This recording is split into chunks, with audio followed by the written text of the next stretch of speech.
Kay ba kag suna manang? Oo. Unsa may meaning sa suna? Ang kana bang iyang isulti ang iyang mga Nabuhat? nabuhat. Oo. Mga ito bang nangagya yung mga accomplishment ba? So, kung karong Lunes man ang nag-sona man sa mo ni pinakalas niya na sona sa pila ka tuig na pila na sa katuig man ang? 8? Oh, 8, mga 8 o 9. Oh. So mo ni pinakalas niya na sona. Nya kung pinakalas ni sona, kung ikaw pa buton man ang maminaw ka or mutanaw or mobalita lang ka. Para na ako kanang mga mambasa na lang ko sa Mabasa sa newspaper. So for example man kung ikaw may pasuwaton sa sona ni Arroyo kanang iyang istorya, unsa may imong ibutang, unsa may kuan, manaba kay ikabutang or wala?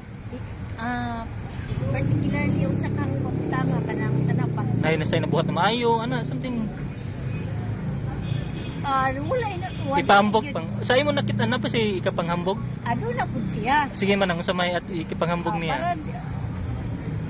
Para bang ay dili man pud ingon nga laka na gid kayo ang iyang ever since nga nagalingkod siya sa katungdanan. Dili man gid sa ingon nga wala gid siya nahimo.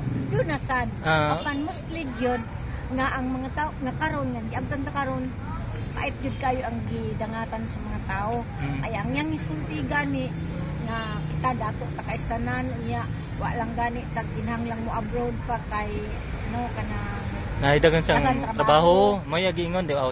Di ba mo na maistorya kung ikaw pa sa to dagan trabaho sige pa nang man trabaho nya hangtod nga kami na lang trabaho nga wala man mga abroad gani ang magkakalisod ba gani dito sa gawas nya di niya wa man si Arroyo ingon gitabang gid nga niya dito nga pangbitay na gayto dito kinakalisod na murag wala man lang siya pagkabana. Pasuwaton sa iyang suna man unsa man nimo. Unsa may isuwat? Istorya niya sa mga tao. Unsa may kung ikaw ang pahimuon sa suna. Unsa man nimo ipakuan sa mga tao. Ug ako'y pasulti una nang para sa sunan niya na magsulat ko dito kay nako ay gid mong tuo ana kay bakat ra ng tanan. Sige man kung bakak man tanan unsa may mensahe nimo ni Arroyo? Ano imong paabot niya? Gustong paabot?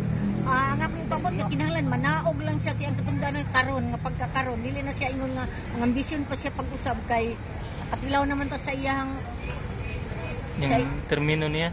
siyang term nahibal na nakasulay naman ta nya kadto pa ganing iyang mga pang hilo-hilo garsi sa buton jud dili man gito maayo unta pero nganong magasulti pirapan lang nagpabaga lang siya sa iyang pwesto. Maurag yun. So,